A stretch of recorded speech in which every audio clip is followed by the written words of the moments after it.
नोरमा group, जो सोचता है वो करता है। आपके अपने सपनों का आशियाना।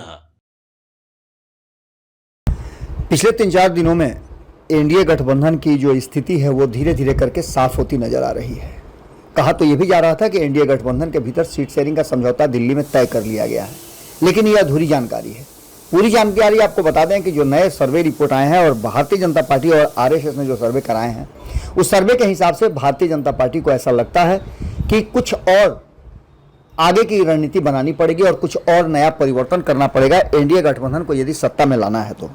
जैसा कि हम लगातार आपको बता रहे हैं कि एनडीए गठबंधन के 5 घटक दल हैं और पांचों घटक दल के बीच में अब खलबली मचनी शुरू हो चुकी है। एक तरफ जहां चिराग पासवान लगातार आप देख रहे होंगे कि रैलियां कर रहे हैं, उनकी रैली में अच्छी खासी भीड़ भी जुट रही है। चिराग पासवान भले ही कई तरह के बयान दिए हैं और उन बयानों को लेकर के ये कहा जा रहा हो कि ये गठबंधन धर्म के विपरीत है और चिराग पासवान आखिर करना क्या चाहते हैं, तो वहीं आपको बता दें कि जो गुप्त मीटिंग हुई है उपेंद्र कुशवाहा और जीतन राम मांझी के बीच में, उसकी भी चर्चा खूब हो रही है। आखिर दोनों को जरूरत क्या पड़ी, एक लंबे समय के बाद दोनों एक दूसरे से मिले और बंद कमरे में घंटों बातचीत हुई। इन सभी बातों को लेकर के यदि आप एनडीए गठबंधन के भीतर की कहानी को समझना चाहते हैं तो इसमें जो भीतर की कहानी है वो कुछ अलग ही बयां कर रही है। आपको बता दें कि कहानी में जो नया ट्विस्ट आया है वो स्पष्ट इशारा कर रहा है कि एनडीए गठबंधन के भीतर कोई ना कोई ऐसी बात तो जरूर चल रही है जिसको लेकर के पर्देदारी है। अब इन सभी बातों को लेकर जब आप पूरी तरह से इसका आकलन करेंगे तो आपको समझ में आ जाएगा कि इसमें बहुत बड़े फैक्टर हो गए हैं ये दो। भारतीय जनता पार्टी को पता है कि अगर वो नीतीश कुमार को या फिर चिराग पासवान को गठबंधन से बाहर जाने की इजाज़त दे देती है या किसी भी तरह से ये बाहर चले जाते हैं तो 2020 से विकट परिस्थितियां 2025 में होने वाली है। क्योंकि सिर्फ चिराग पासवान ही नहीं, चिराग पासवान की ताकत भी इन 5 सालों में बढ़ी है और इसके साथ साथ और कई परिवर्तन हुए हैं। हालांकि ये कहा जा रहा है कि चिराग पासवान ने 2024 में जिस तरह से प्रदर्शन किया था उसका फायदा एनडीए गठबंधन को मिला था। तो ऐसी स्थिति में निश्चित रूप से चिराग पासवान एनडीए गठबंधन की मजबूरी और भारतीय जनता पार्टी की मजबूरी हो जाते हैं। तो वहीं बात करें नीतीश कुमार की, तो आपको पता है कि नीतीश कुमार जिधर रहते हैं सरकार उधर ही बनती है। 2020 में भी इतने झंझावातों के बाद भी नीतीश कुमार मुख्यमंत्री बने और एनडीए गठबंधन की सरकार बनी, लेकिन नीतीश कुमार के पास उतनी सीटें थी जिससे कि उन्होंने भारतीय जनता पार्टी को सत्ता से बाहर का भी रास्ता दिखा दिया। हालांकि आपको पता होगा कि नीतीश कुमार के इशारे पर या नीतीश कुमार की चाहत पर भारतीय जनता पार्टी ने चिराग पासवान को भी नहीं बख्शा था। चिराग पासवान और उनकी पार्टी के टूटने और उसमें जो प्रक्रिया हुई उसमें भारतीय जनता पार्टी मुखदर्शक बनी रही और कई एक्ट तो ऐसे भी हुए जिसमें लगा कि भारतीय जनता पार्टी की सहभागिता भी है। लेकिन अब जबकि मुहाने पर पहुंच गया है चुनाव, 3 महीने में चुनाव होने वाले हैं, तो कई ऐसे बयान और कई ऐसी बातें सामने आ गई हैं। एक तरफ जहां लगातार चिराग पासवान अपनी रैलियां कर रहे हैं तो वहीं उपेंद्र कुशवाहा रैली करके 3 रैली के बाद ही थक गए हैं। चौथी रैली वो कब करेंगे, कहां करेंगे, इसका अभी तक अनाउंसमेंट नहीं हुआ है। जबकि चिराग पासवान लगातार अपनी रैली कर रहे हैं और लोगों के बीच में जा रहे हैं। इसी बीच में आपको बता दें कि कुछ बयान पहले आए थे और उसी बयान को एक बार फिर से उपेंद्र कुशवाहा की पार्टी ने दोहराया भी है। हालांकि जीतन राम मांझी भी बयान दे रहे हैं और जीतन राम मांझी भी कम से कम 20 सीटों की डिमांड कर रहे हैं। तो उपेंद्र कुशवाहा कितनी सीटों की डिमांड कर रहे हैं ये भी बात आपको अच्छी तरह से समझ में आ रही है।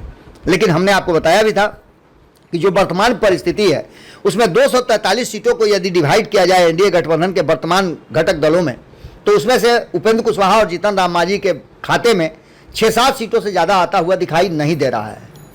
मैंने पहले ही आपको बताया कि चिराग पासवान को नाराज नहीं किया जा सकता है और न ही नीतीश कुमार को नाराज किया जा सकता है। यानी सीधी तौर पे आप समझ लीजिए कि न नीतीश कुमार 100 से नीचे आ सकते हैं और न ही चिराग पासवान जो हैं वो 30 सीटों से नीचे आएंगे। हम 2-4 सीटों की बात नहीं कर रहे हैं, हम बल्क की सीटों की बात कर रहे हैं। अब ऐसे में ये बात उपेंद्र कुशवाहा को भी पता है और जीतन राम मांझी को भी पता है कि उनके हिस्से में कितनी सीटें आएंगी। 10 से 13 सीटों के बीच में दोनों में क्या डिवाइड होगा ये आप अच्छी तरह से समझ सकते हैं और इसकी बेचैनी साफ देखी जा रही है।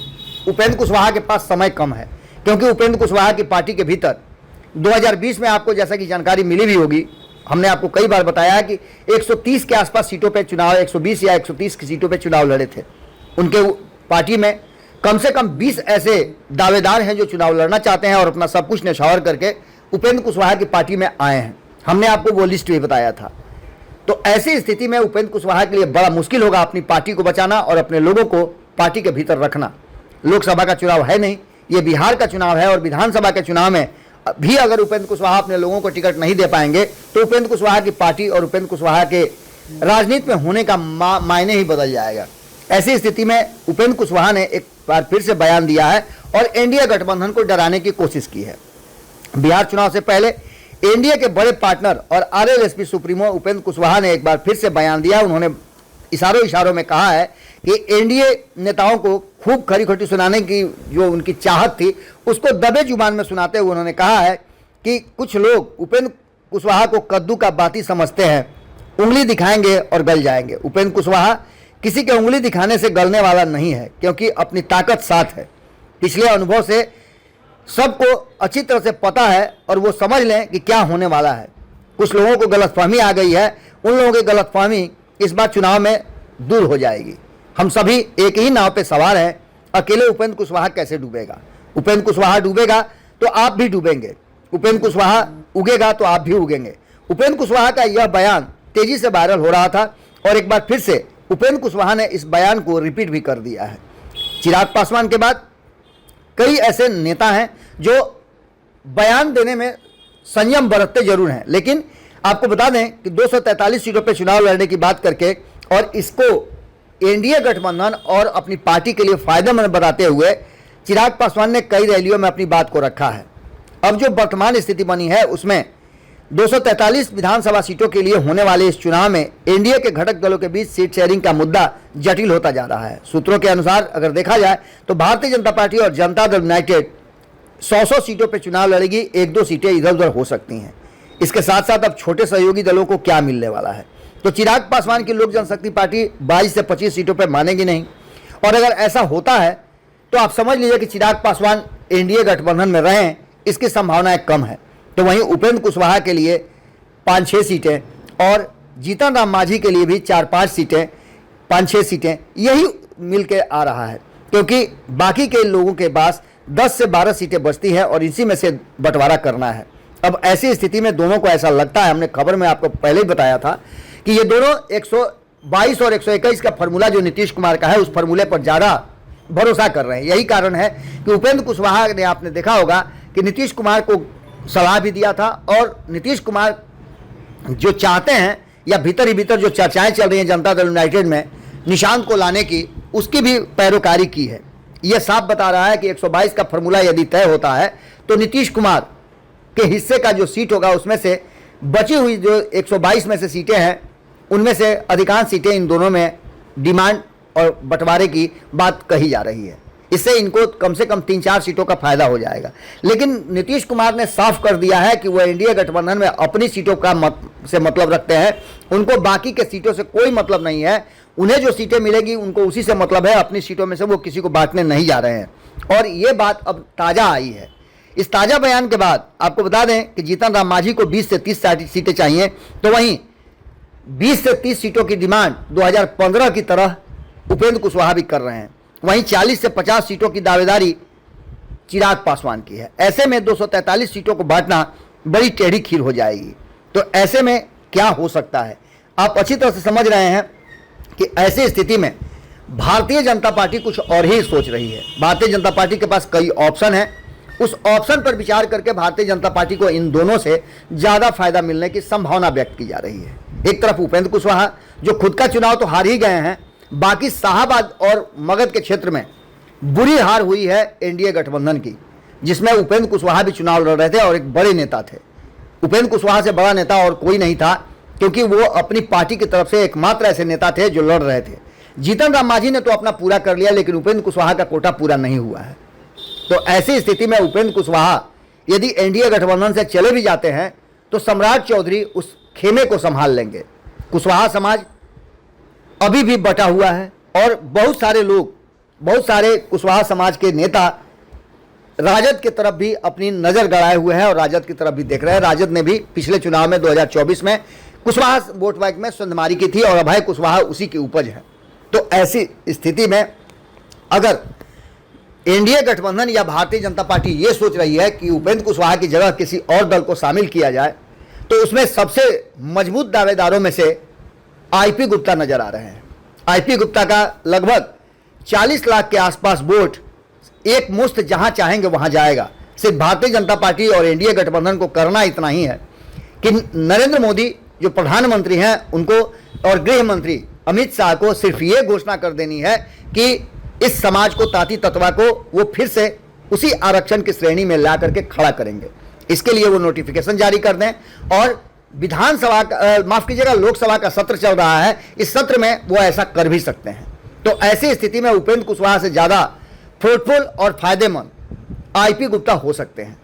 पान समाज से आते हैं और इनका जो संघर्ष चल रहा है उस संघर्ष को सबने देखा है। ऐसी स्थिति में एनडीए गठबंधन में एक बड़ा ट्विस्ट आ सकता है। भीतर की कहानी जो है, जो इनसाइड स्टोरी है, हम आपको लगातार बता रहे हैं, लेकिन इस बार कहानी में ट्विस्ट ये है कि उपेंद्र कुशवाहा और जीतन राम मांझी से ज़्यादा जरूरी आज के डेट में भारतीय जनता पार्टी के लिए नीतीश कुमार और चिराग पासवान हैं। इन दोनों को नाराज नहीं किया जा सकता है और जो डिमांड है आईपी गुप्ता का वो इन दोनों से कम है। न वो उपेंद्र कुशवाहा की तरह 20 सीटें मांग रहे हैं और न ही उन्होंने जीतन राम मांझी की तरह 30 से 40 सीटों का डिमांड किया है। उनकी पहली डिमांड यही है कि उनके समाज के लोगों को चुनाव लड़ाया जाए और दूसरी डिमांड, उनकी सबसे पहली जो डिमांड है वो ये है कि उनके समाज को आरक्षण जो छीना गया है उसे वापस दे दिया जाए, संवैधानिक अधिकार उसको दे दिया जाए और बाकी सीटों पर उनका बहुत ज़्यादा तवज्जो नहीं है। वो चाहते हैं कि उनके लोग भी सदन में पहुँचें और इसके लिए उन्होंने कम से कम 5 से 6 सीटें एनडीए गठबंधन की तरफ अगर आते हैं तो उनको चाहिए ही चाहिए। वैसे तो 10 का डिमांड उन्होंने किया है, लेकिन अगर ज़रूरत पड़ती है और आरक्षण उन्हें मिल जाता है तो उनके लिए सीटें मायने नहीं रखते हैं। ये बात वो पहले भी कह चुके हैं, कई सभाओं में उन्होंने ये बात कही है।